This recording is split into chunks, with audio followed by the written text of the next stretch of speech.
the void. This is Journey Through Miro, and my name is Nola Moore, and these are my boys. Say hello, boys. Hello, boys. One is currently stomping around, You can probably hear him in the distance, can't you? so until he can He's get back he's like, down, I'm an arbiter of chaos and nobody can stop me. until he returns to his chair, we can start with Jeremiah. Hello there. I am the Black Doctor. You can find me on YouTube under Black Doctor. You can find me under TikTok as the Black Doctor 21. Instagram pretty much as the same. And here you can find me as Balgroth the Dark, Paladin of Vengeance. I'm really excited for this. And you can also find me on our boy Steven's D&D campaign as the illustrious Holy Turtle Donatello. Yes, I'm Stephen the Stowell on TikTok, all one word. Lone Jedi 100 on YouTube, where I have this game. I have a book coming out as soon as I can edit it. Get back to that. I need to. And I do stuff. Yeah, like videos and stuff. And sometimes I get to debate people. But here, I'm Yip Yak No Tail. Cover the road. I am Dale Jitsu. I apparently only ever have technological issues with StreamYard on Tuesday nights, but I have them nonetheless. And yeah, I play the role of Isaiah Yeager, Magus extraordinaire, and the mature member of the party that holds it all together. I'm sure you like to think of yourself as that. At least I freaking think, Mr. Negative Intelligence Score. The one with the positive intelligence score got another one killed. But did he die? Yes. Personally? But did you die, though? Yes. As a matter of fact, I did. Yeah. Who can give me a recap from last session? Well, we started off on our trail to Sione. We stopped at this basically this one place where we ended up getting new supplies. I basically got a flaming sword, and I think Yip Yap got like either flaming daggers or poison daggers. I don't remember off the top of my head, but it's really awesome, and I'm really excited to use them. Either way, we basically got on this. It's not necessarily a bus, but it's this really awesome, basically contraption that is basically drawn by troglodytes or a troglodyte. It's drawn by a Vezin. There's a troglodyte on it. Ah, yes, indeed. My notes are off. But yeah, we're on our way to Sione. We have our like padded armor and stuff. It's gonna be awesome. It's gonna be awesome. Promise. No cap. Yeah, he hasn't been around for a lot of episodes now. Rude.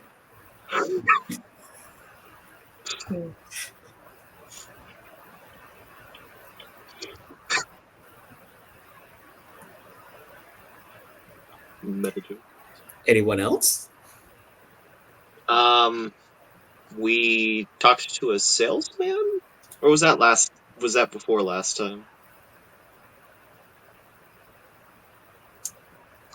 For some reason, I feel like we had 2 episodes on the road. No, we just got on the carriage like at the end. Yeah. Okay, so my brain manufactured an extra session of traveling. We talked to like a scam salesman 2 or 3 ago, but then we talked to like an actual group of merchants last time. Yeah. To buy our stuff. Yes. Our winter. Ah, okay. I have a proper set. I have a thing to show. Because Yip Yap got tools. Proper tools. Oh boy, this guy's got tricks up his sleeve.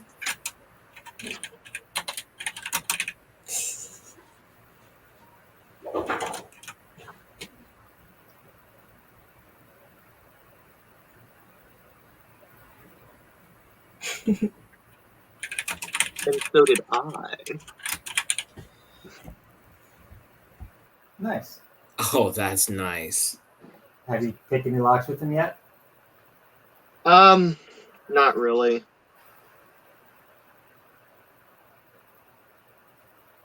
I Oh, now don't have worry, he has time. props. Yeah. I will give inspiration to all three of you because I feel like it. Hey, whatever the DM says goes. I mean, come on. Yay. And we come back to the story with all 10 of you, I believe. Yes. Everyone on the caravan, including the driver. As it has just passed over into Sione and begun its travels through there, we switch to a slightly different map. Goliath Pass. Yes. Are we the horse? The horse, yeah. And do you all remember how long this caravan trip was going to be? 40 years. Wasn't it like a few hours or so? So, like, we were gonna have to make sure that we eat rations like every hour. Mm-hmm. Well, we do stop every hour to eat rations and stretch. Right. So it's like what, 6 hours? Is it like a 3-day ride? Why 6 would we need to hours. stop every? It's only 6 hours. That's it. I was right. Why would we need to stop every hour to eat? Because the driver and the Vezin have to eat too. Yes. It's They very get cold. hungry fast. Yeesh. Alright. And we start with you go through, you pass over the border for the first hour, and you take that first stop. It's very uneventful. Thankfully uneventful. The other passengers take out all their rations to eat. The driver, who you know as Soria, takes his feet up, reads a newspaper while snacking on his own rations, and the Vezin settles down into the snow, emitting a low growl as it slowly breathes in and out, creating puffs of steam from its nostrils. Acabras, the half elf you spoke to, and his ward, Litha, sit against each other, kind of talking under their breath. The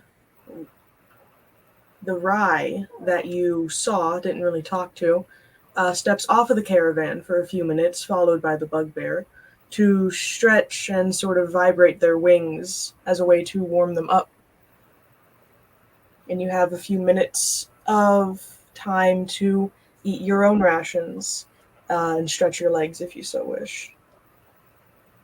I will eat my rations and stretch my legs. Mm-hmm. Yep. We'll be looking over the guy's shoulder who's reading the paper. What's that? It's the news. Do you need something? No, I'm just curious. Okay. I've never seen that before. Can you read? Sucker. Thieves' Cat? Well, nothing on this paper is in thieves' cant. Oh. I know thieves can't read.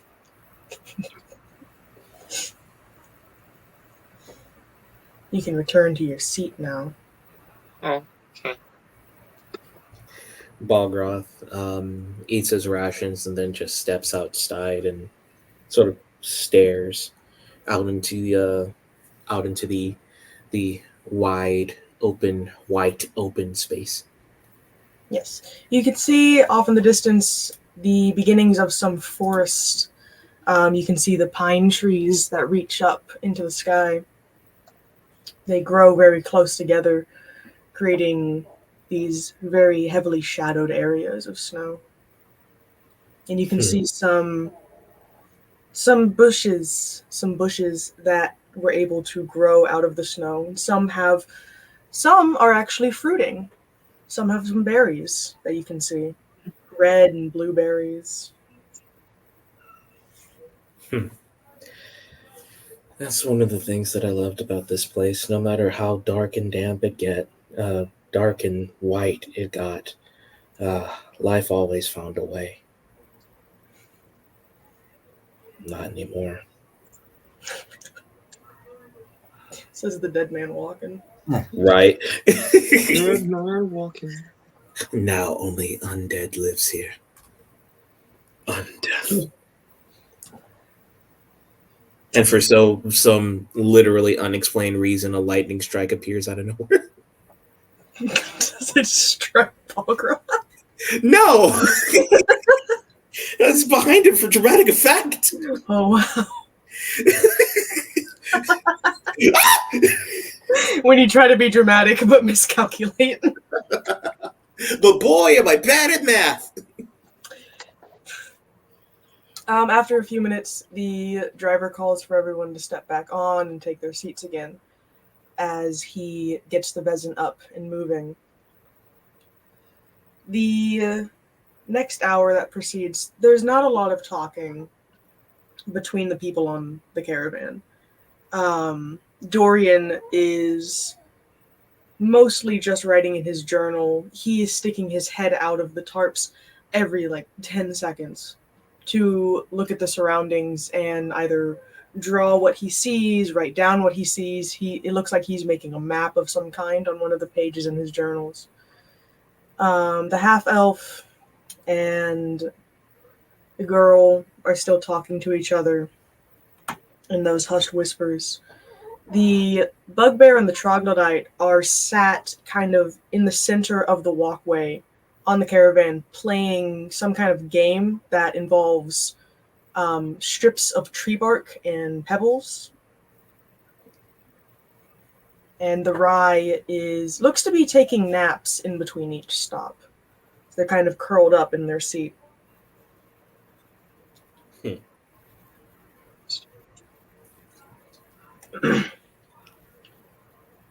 By the time you get to the second stop,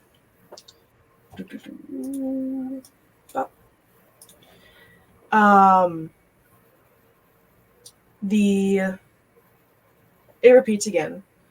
The eating and the stretching of the legs. But this time, there is a low rumble that comes from the forest that is just now a stone's throw away from the caravan.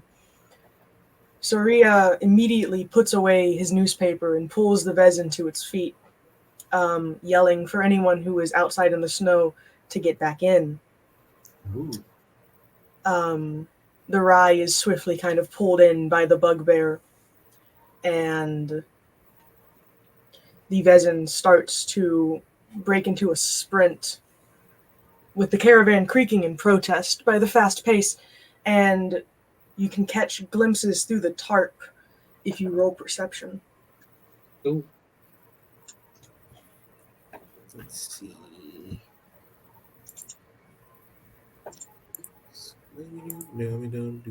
Perception do Okay. Yip yap saw someone. Come on.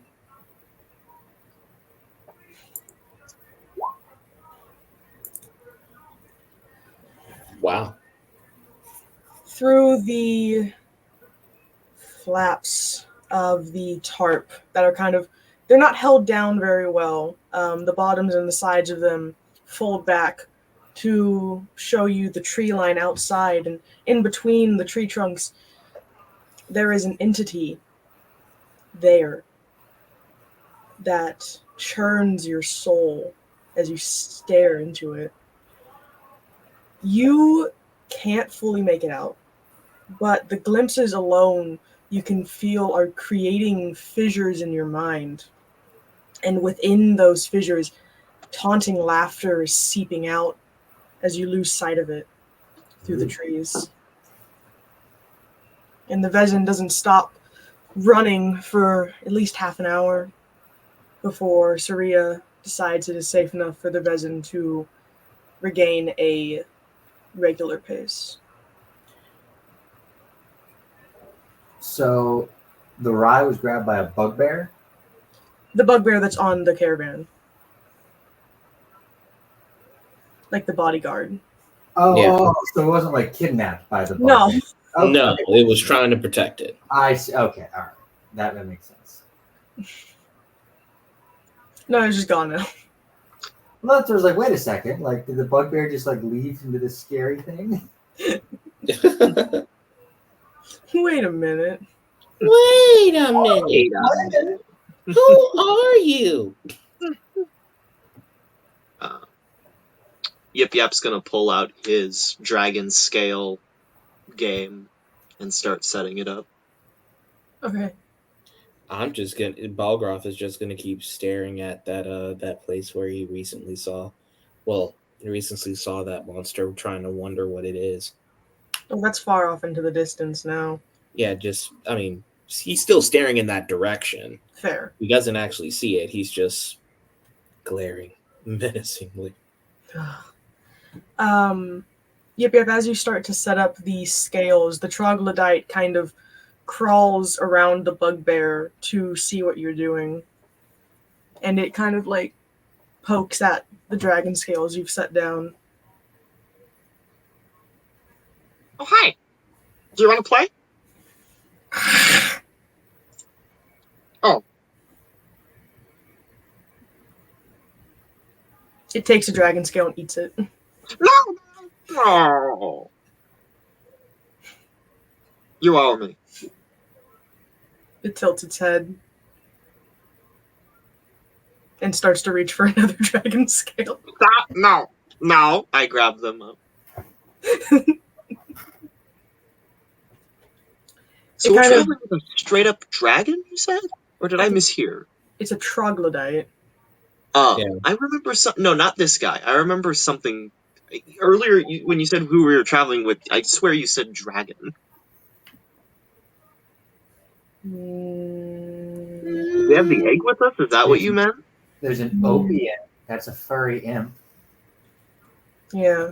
Oh, dragon-like guy. Okay. Okay. I don't recall those words being from my mouth. But, I don't recall these words, Magic Man. the troglodyte kind of like stares at where the dragon scales were, and then it reaches like a really long arm to its back and pulls one of its emerald shaded scales out of its back and hands it to you. It still has blood on it. Oh my. Yep, takes it and oh, okay. Thank you. It gift. I need to re-listen to the episode to remember what I described this game as being. It crawls back to the bugbear as the caravan comes to a slow third stop where everything seems okay again.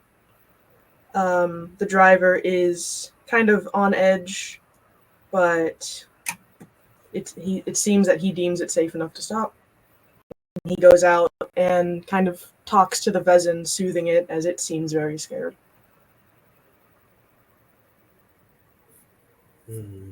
Let's see.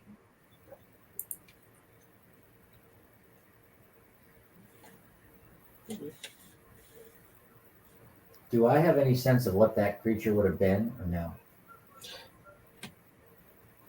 Roll a history check. I'm basically going to do the same. Why not a history check? Because I can't ask you to roll for folklore. I can't ask you for the lore. What are we rolling? If you want to try and guess what that creature was, you can roll history. Why am I throwing away all my good rolls now? Balgrath, you have advantage because you're from here. Right. Now, hold on. Give me a sec. History. Hey! So, Yip Yap, we'll start with you.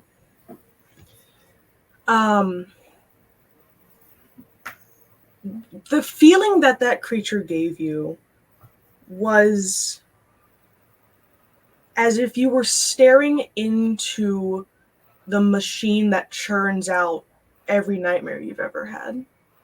Oh, yay.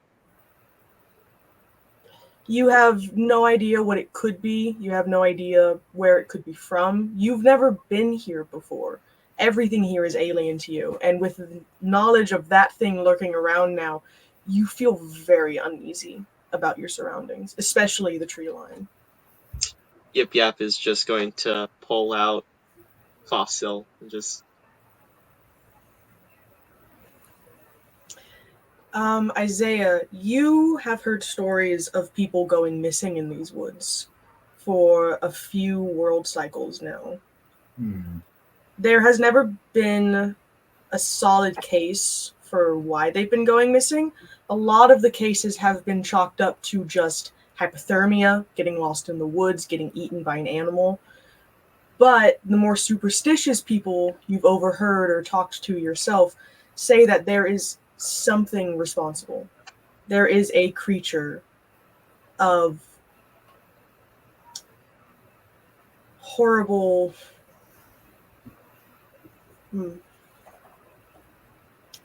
nature? Divinity. Horrible divinity is the word I want to use. That specifically cares to hunt down runaways, prisoners of war, people of high standing. That's what you know. That's what you've heard. Balgroth, you grew up hearing stories about monsters in the woods. You used to have nightmares when you were very, very young about giant, shapeless things taking you, dragging you into the woods if you strayed too far from home, especially if you were by yourself. As you grew older, these fears kind of faded away because you realized you could fight most anything that came out of the woods. But there was always that feeling in the back of your head that there are creatures out here that are much bigger than you.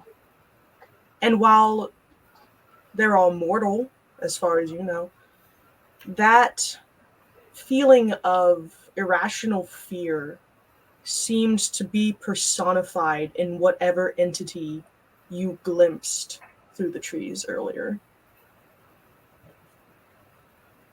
Balgroth, with one hand, traces through the markings of the Tylurian on his armor, while also sort of reaching and grabbing one of his swords more tightly. As you trace the symbol of your promise to the Tylurian, it feels cold when you think about this creature.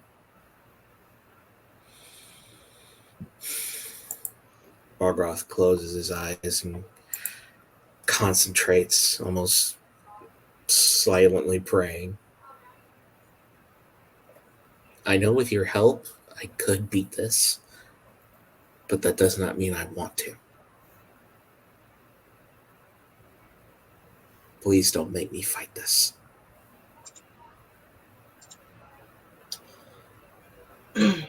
The break is ending now, as no one really got off the caravan this time. Most chose to stretch by just walking up and down the aisle of the caravan.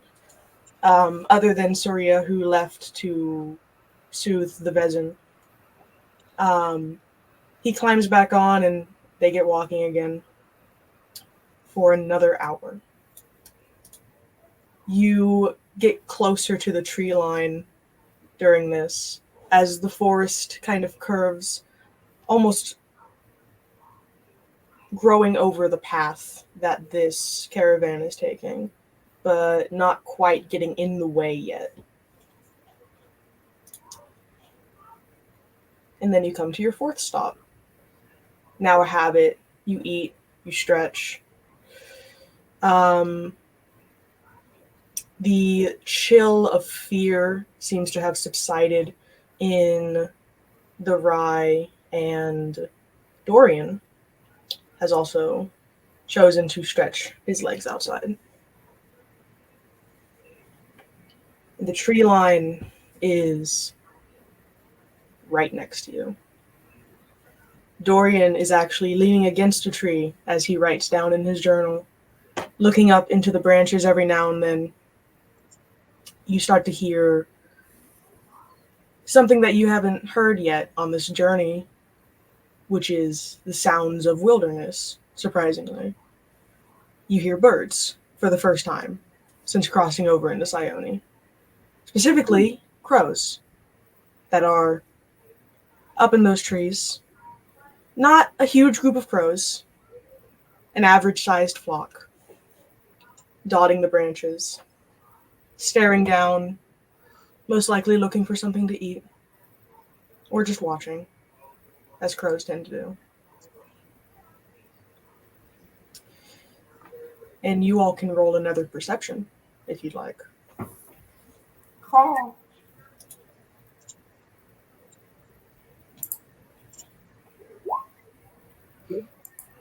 Nothing's getting by us today. Well, Speak for yourself. I thought that I misread that natural 20 as being your perception check. No, I spent all my nats. I spent it all on history. I'm an idiot for the rest of this campaign. Shoot. Balgroth, you sort of just stay where you are. You probably don't have really any inclination to leave the caravan, do you? I'm just chilling. From the breaks of canvas, you just see the crows.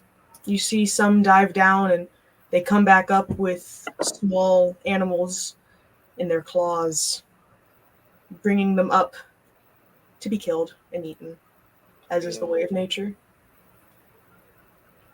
The circle of life. Yip Yap and Isaiah. Do either of you want to step outside? Yeah, I'll poke my head out. Okay. Oh, I see.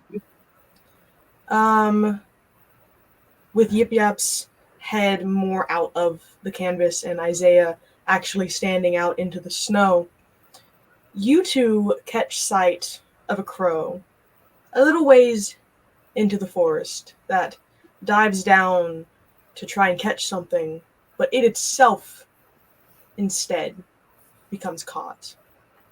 You cannot tell what has caught it, but the next thing you know, its neck is snapped and its body disappears under the snowdrift near a group of tan-colored mushroom-like plants. Not good.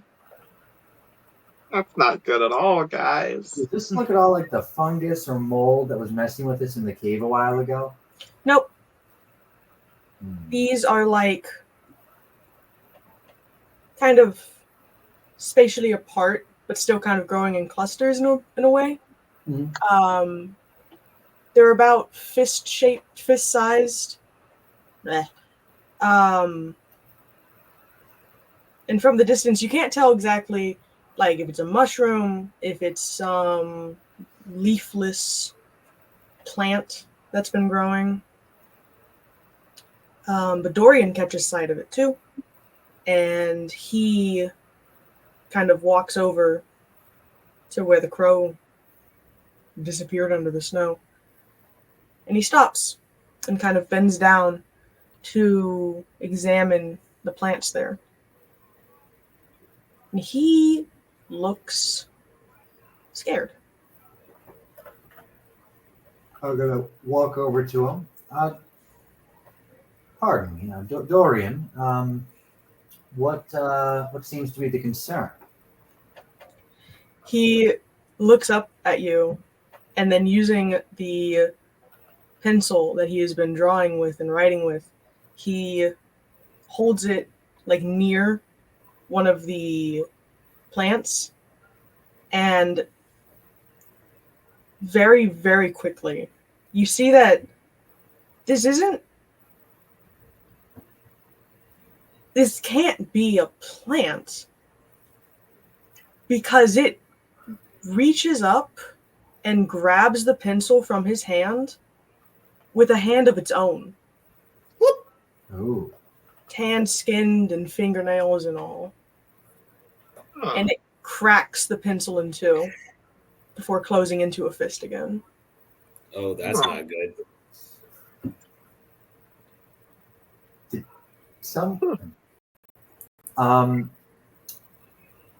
Oh my goodness! Should I burn these? Dorian stands up and kind of takes a step back. I am not sure if burning these will help. Plus, there could be more underneath the snow. And I don't really want to know what's under the snow if these are above it. Well, you know what? Let's do a little experiment. Step back towards the caravan. He does so. Okay. You cast the fireball, and two things happen very immediately. All the crows scatter away in fear, and Saria hops out of the caravan and marches over to you and grabs you by your arm. What are you doing? What do you mean? Why did you just level the ground when there are trees and my caravan not that far away? This was a fire bolt, not a fireball. So like it's not a massive explosion. It's like a zap. Still noticeable. Okay. Yes. No. Well, that plant seemed hostile towards Dorian and myself. That plant was playing Galaga. Didn't think we'd notice. He looks over, seeing the spot you blasted, and kind of looks around. Well. Next time you should just tell me if you find things like this instead of taking it into your own hands. As far as you know, that could have aggravated them. But you got lucky. Fire actually does pretty well against them. Good to know. What are these mushrooms that also have hands that crack birds' necks and pencils? Some unwarranted experiment type, as far as I can guess. I've seen these pop up around the trails now and then. One good vice grip from these can break any bone that I've seen. Interesting. We just call them hand plants. Not very inventive, but that's what they are. At least that's what they look like. Hands. I had a buddy who dug one up. It's just a hand. You know? Ooh. Plant itself is a hand?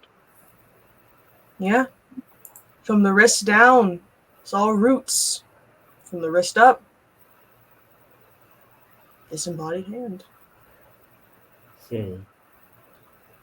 I would just suggest leaving them alone.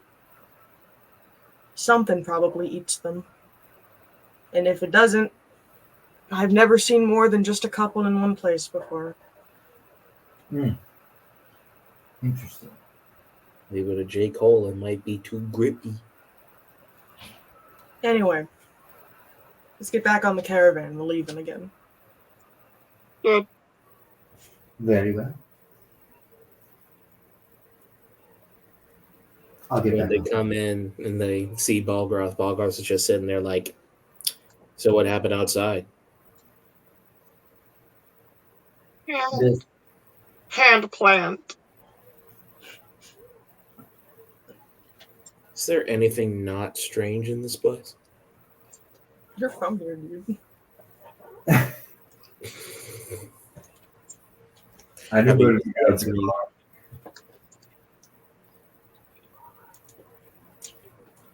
Balroth, you're from here. Indeed, I am. But there's, indeed, I am, and I love this place, even though it's completely dangerous. Though, I haven't necessarily seen a hand plant before. Interesting. It's not pretty. It's really creepy. I wouldn't expect it to be. You wouldn't want to share an embrace with some hand plants yet? Perhaps a massage? Or at least a high five. I don't think they want a crisp high five this Interlacing time. with your toes, perhaps? Or maybe we try a round of green thumb wrestling. Really, Balroth? Hey, I'm green. I can make that joke. Oh my god. Is it I- easy being green, Balgraf? No, I'm dead. You're not dead. You're just getting there. Oh, I've been there. I wonder who's that? Whose fault is that, Isaiah? I mean, I don't know who walked into the middle of a murderous ritual. I can't remember. You asked him to help. Exactly. And I he heard his agreed. embodied voice. He knew the risks. I did not. Fair enough. I I, suppose. in fact, did not know the risks. I suppose I could take a sizable portion of the blame, if not all of it. If not all of it. Well, I can think of it like this: your interference probably saved Yip Yap. And then would we be? Who said that? So it sounds like both of you owe me. I'm keeping your soul safe right now. Somehow I still feel like that was a bad decision on my part. It appears that the electric shocks don't travel through any sort of psychic bond. Of course not. The caravan gets moving again, and for the next 2 hours, the next 2 stops, are just as uneventful as the first. There's some There is some chatter being had during the meals. And the last stop, the one before Caloral, Litha has fallen asleep against Akibra. And the troglodyte has lain on the floor of the caravan, empty eyes fixated on the half-elf, with its frills, the frills that lead down its neck, fluttering with each labored breath that the creature is taking. Akibra takes notice of this and then tries to focus outside on the passing scenery, ignoring the strange creature.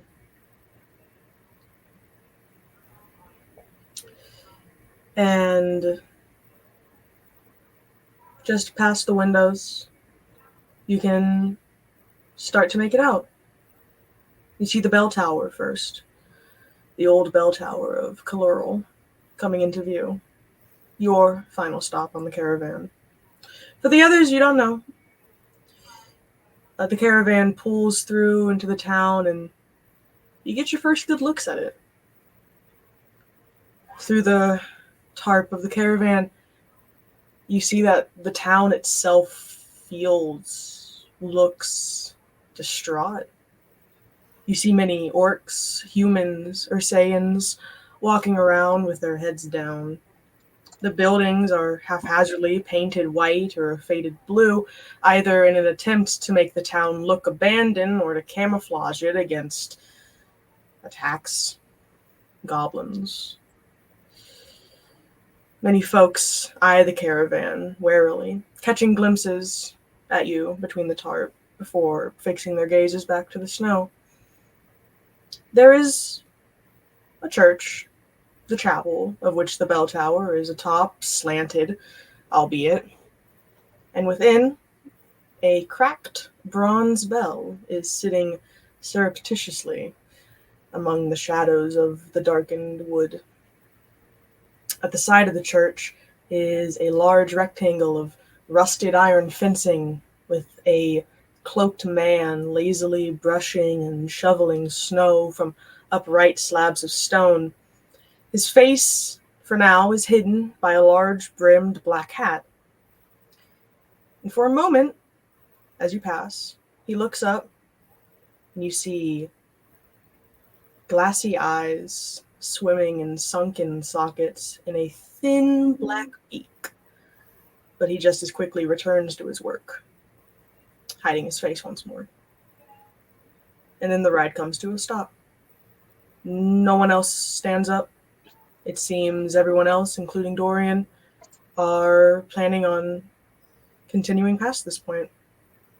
And Dorian smiles at the three of you, extending a hand to shake a goodbye. Is this your stop? I hope we meet again soon. Sounds like it is. Lovely. Balgroth sort of grips his hand, sort of squeezing it hard. Take care of yourself. As you. Don't end up dead. Don't plan to. He sort of pushes down his mask a little bit to see, for Dorian to see his eyes. No one ever plans to. And then he sort of gets up and leaves. You just terrified him. Yes. Plus one for intimidation. Yep, shakes his hand. I wish you well, little reptile. Be careful Thank here. you. My good man, enjoy yourself and happy studies. Happy travels. Thank you. You all exit. You all bid your farewells to the ones you've talked to. You grab your things from the trunk on the back of the caravan. And before you lay the decaying town of Kalural. Some glancing your way, all wearing this blackened wool across their shoulders. And while the caravan stays for some time, allowing the Vezin to rest while Saria feeds it, you all start walking into town. And we will take a break there. They're gonna have to pull Yip Yap away as he's explaining really quick to the troglodyte the scale game. Probably getting interrupted. Like a 5-minute break.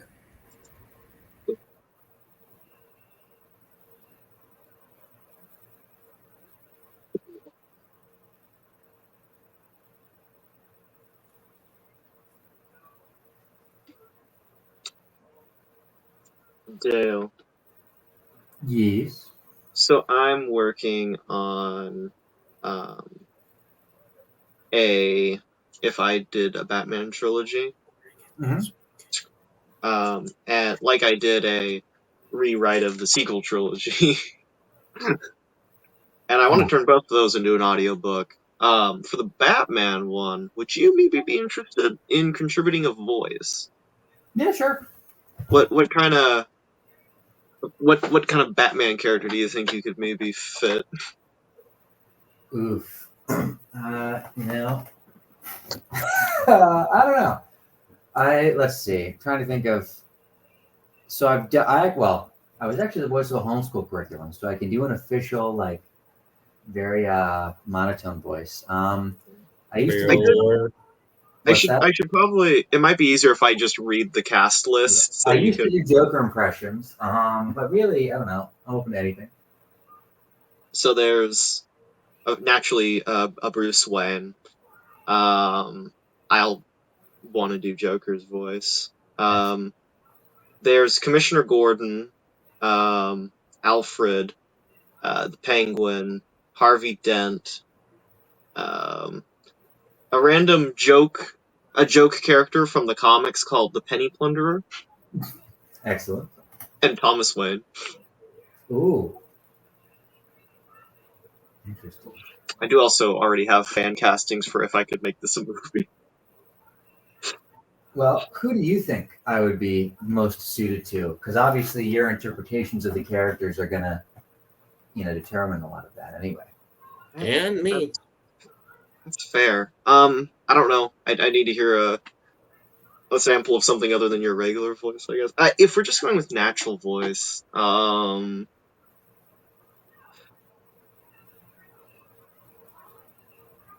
don't know. Is Thomas Wayne dead, or like is he alive here? He's in this one. So in the first one, he doesn't have any speaking lines. In the second one, he would. Have you seen what is it called? It's the comic is Flashpoint. I forget what the movie's called, but like where Flash goes to the reality where Thomas is alive and Bruce is dead. It's also called Flashpoint. But it's okay. It is also called Flashpoint. Yes. That was a fun one. Actually, so what happens in the second one? The second movie has Scarecrow, and so when Batman is at his lowest, he hallucinates his father just tearing into him Dang. Sorry. because I love drama. So wait, so this is it.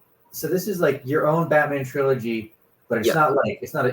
I thought I heard you say sequel, but it's not like connected to another one, right? I was mentioning that I also did the same thing for a Star Wars. I did the same kind of treatment of my own Star Wars sequel trilogy. Oh, yes. Like if the sequels have been good.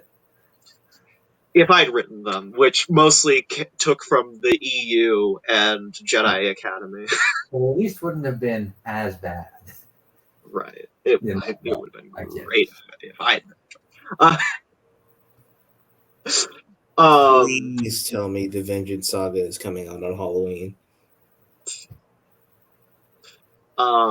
I know that absolutely made no sense. It was completely out of context, but I wish somebody could relate to me on this. I'd be open to some of these voices being whatever direction the actual person would do, but Thomas Wayne, the fan casting is Tony Stark. Ooh. Tony Stark himself, or like Downey Jr. Downey Jr. What's the difference?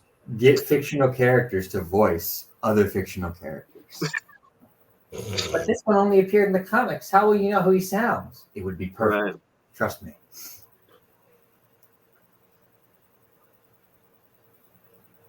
Well, if you have like, I can't think of the words, but like audition scripts, I'd be happy to read for characters of your choice.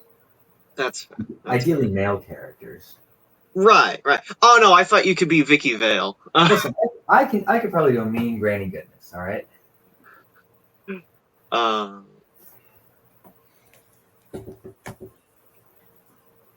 How old is Alfred in this one? Is he like he's a little younger than in I'm not sure what age. I cast Ralph Phineas, the guy in charge of the Grand Budapest Hotel, who's now an older fellow. So Alfred's like 50s, 60s. Gotcha. Nice. Wait. So, are you going to be posting this on like YouTube or? Eventually, yeah. Nice. Just doing it up like a classic audiobook. Do you have a script yet? I'm hoping. I really want to find a really good person to do Bruce Wayne Bruce Wayne Batman. I'm Batman.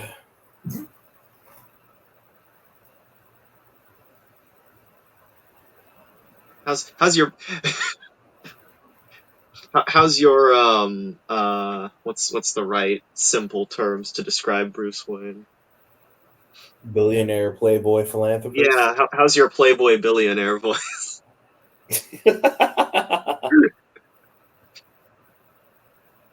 I don't know. I gotta hold on. Let me look through the Arkham series, and I can get some like Bruce Wayne lines. I'm buying this hotel. Hmm? No, that's a Bruce Wayne line. I'm buying this hotel.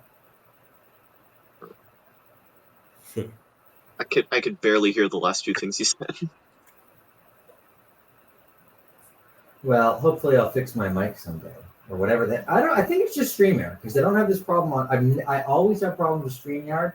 Never have problems with Discord or anything else. I blame Al Qaeda.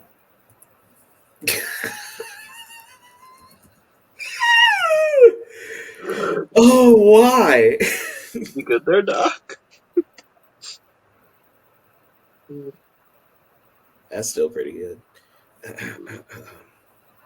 My parents were murdered by a lunatic when I was a child. I vowed then to dedicate my life to the prevention of such needless tragedies by curing the madmen responsible. Oof. Cow a bummer, dude. Oh, Cow. This is where This my is parents died, this is the place where Raphael. my parents died, Raphael. Cow a bummer. Hey, This is sit back. this is the place where I lost Maria, Sonic. Hi, I'll play with you some other time. All right. It's the So the three of you are walking through town now with your items of travel, and you really don't know exactly where to start when suddenly you hear, "This is an unlucky town." A voice perks up from behind you, and you all turn around, look down, aside from Yip Yap, who actually has to look up to meet the man's gaze. You see a halfling with his thumbs hooked into a set of suspenders. At first, it appears as if he's wearing a heavy wool jacket over his shoulders, but really, the fluffy fur is growing directly from his neck and back. Upon that lays the black cloak that many others are wearing. A leather vest pushes down some of the fur and covers most of his chest, paired with brown cloth pants, and a crescent moon pendant hangs from his neck. And he says, "Been a while since we've had travelers stay through here. What shall I say is the pleasure of this grouping?"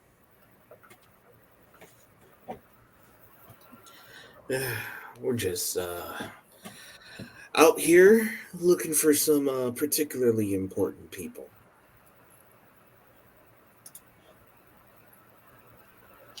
He nods and then narrows his eyes for a moment, focusing kind of on Balgroth, his armor and stature, and then a look of realization fills his features. "Oh my wrath, you're the Prince of Balgroth, aren't you?" He sort of slightly looks away, but stands a little bit straighter. Indeed, I am. "Well, this is an honor, truly." And he gives kind of an unpracticed bow and clears his throat. Small clouds of fog spilling from his nose as he exhales. "Oh, well, how can I... Is there anything I can do for you and your friends here?" Well, while we are here for the time being, we would be in need of a place to stay. Do you have any suggestions of the best places to stay here? A good inn we could go to? Well, on the topic of that, we don't...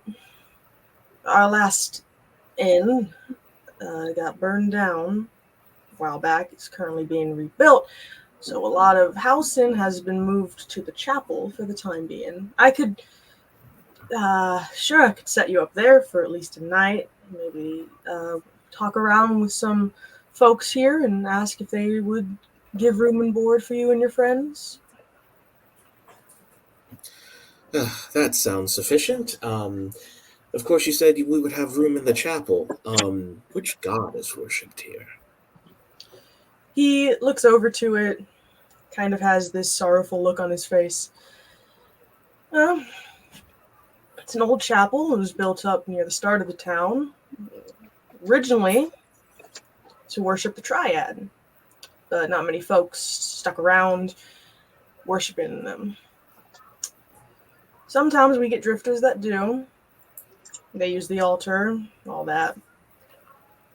But current pastor likes to give sermons based on Tellurian teachings, or well, we refer to it as a Rathuk here, and the soaring, more often than not. Hmm. Well, at least the Tylurian does have some reverence here, so I might be a little bit more comfortable. That I appreciate. Now, uh, I was wondering. Of course, you might have some people go through this town, but have you heard of any possible whereabouts of a certain king that I might be looking for? Well, the only king around here nowadays, after he kind of pauses and looks away, what happened to your home? That would be King Cleves, the nasty one up there with the goblins. Hmm. So, you think King Cleves might have any idea about the whereabouts of King Donay?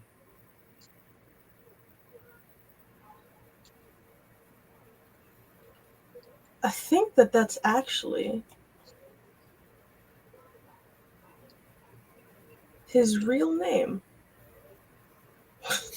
We've been calling him that nickname for so long, I actually forgot his name. Well, good riddance to useless information, am I right? Uh, Balgoth growls and clenches his fists. Mm. Where is the easiest route? Uh, well, the quickest way up to Calatopia, you'd have to catch another caravan or something other and go straight north. I mean, you'll hit it eventually. Hmm. But I wouldn't really recommend just walking up to their doorstep or anywhere near their front yard, actually. And why is that? The more north you go, the more goblins you'll see, and the Hmm. nastier they get. Balgroth sort of moves to where his armor sorts of glints and sort of reflects from the light and shines on the snow, making it a sort of lightest green. Do you think, even with the fur, some of the glow of the greens and browns still show? Do you think that goblins are any match for a prince?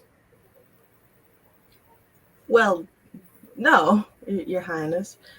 It's just maybe 5 dozen might be. I don't know. I've only fought goblins a handful of times, and I'm not much of a fighter, as you can probably tell by my attire and way of holding myself.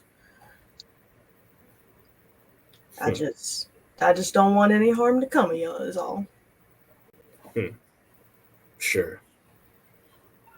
We'll find a way. I will find a way. And he sort of gets closer. I will avenge my kingdom.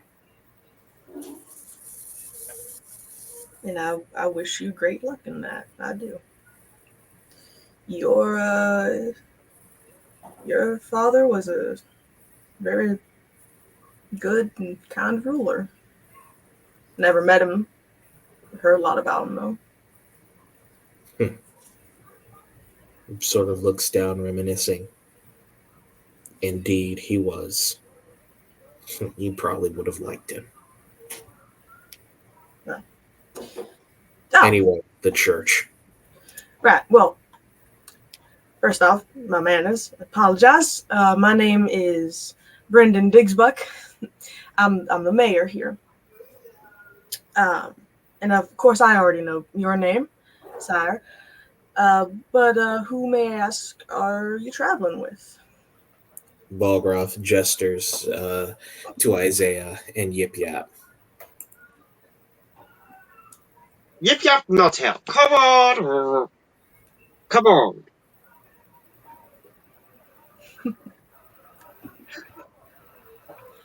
Oh, Isaiah Yeager, Magus extraordinaire.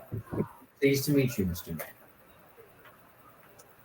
that's right. Cobalt. I thought that's what you were. Couldn't be sure though.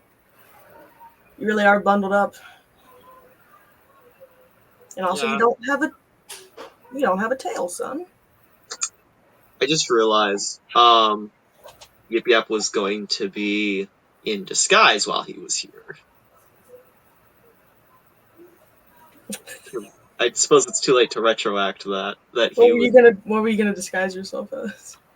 He was just gonna use disguise self to be a halfling. You can reintroduce yourself, and we can go back from there. Okay. Sorry. You have no tail, because halflings never have tails. Yip yap, no tail. Ling handyman. Oh, Handyman. Given his size, oh gosh.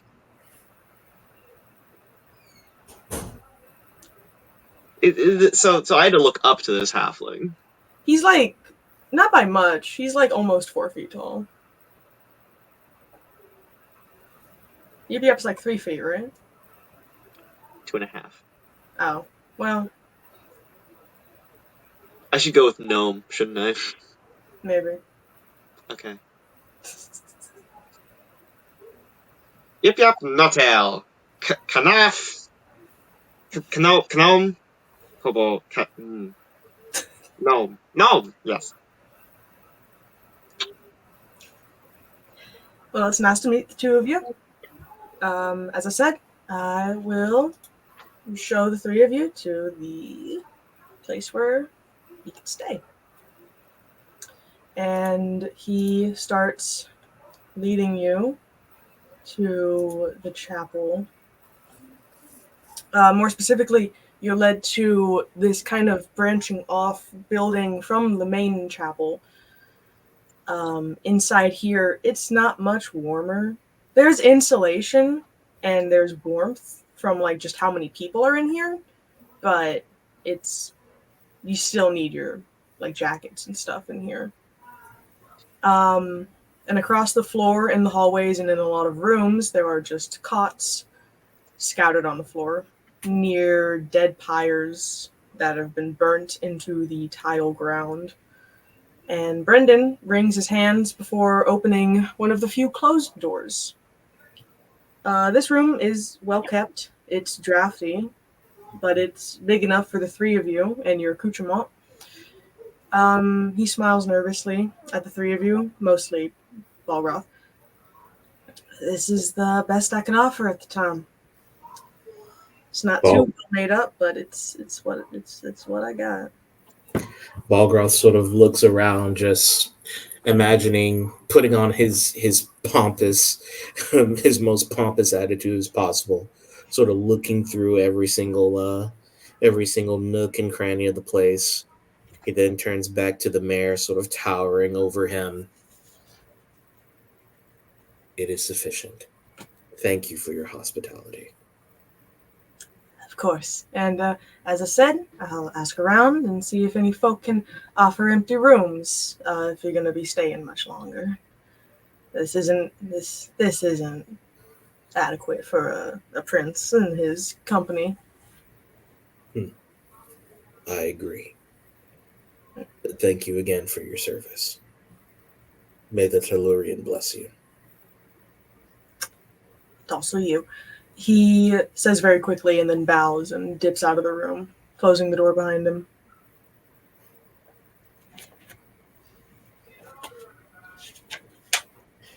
I'm Well. sorry about the confusion of what I'd be describing myself as. I sent a question message, by the way.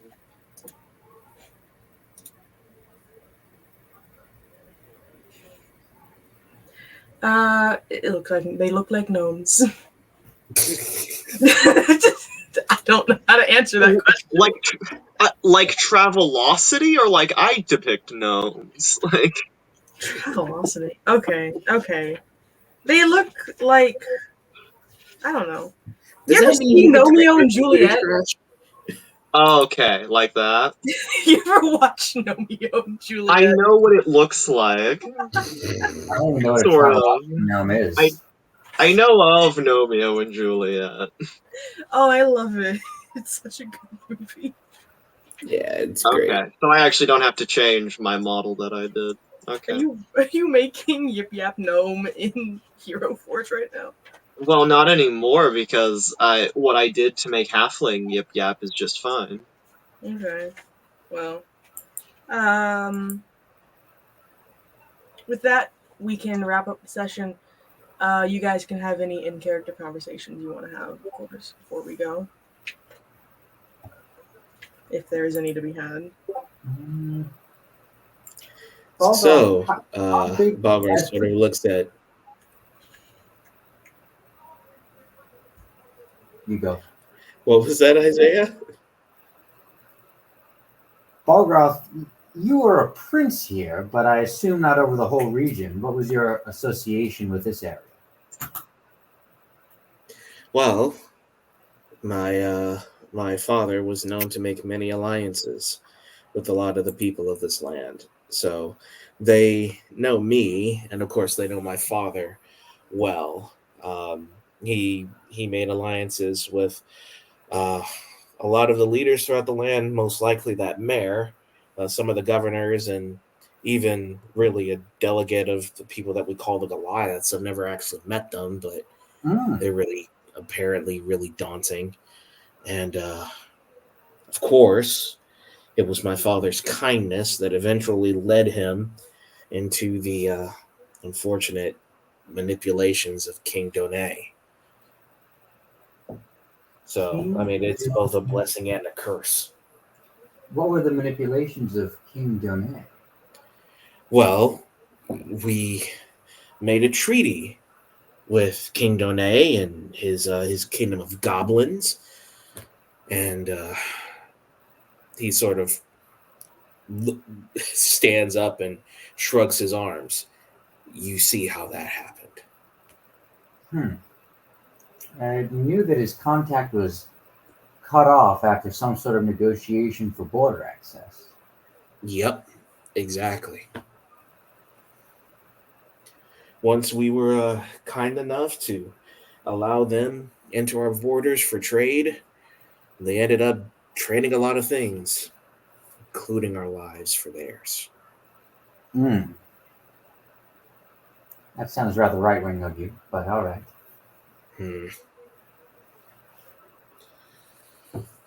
So the sooner I get to the northern lands, the better. And you intend to take on this whole kingdom?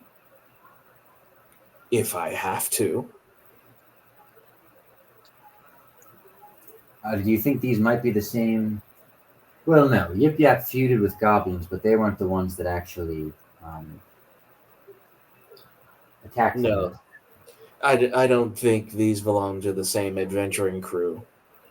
But any dead goblin is a good goblin. It's very right-wing. Well, I suppose we ought to get on with it then. I suppose so. Tomorrow, then. Yes. And so Balgroth basically sort of turns himself over, stares at a picture of his wife, and then slowly falls asleep. Okay. As you all get ready to turn in, we will turn in the session for this week.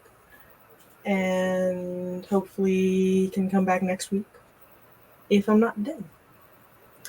I hope you all enjoy playing. Hope you all. Why did that sound so ominous? Everything I say is ominous. Hope you enjoyed playing, and I hope that when you watch this back, you enjoy watching it because no one else watches these. And I'll see you all later. Bye.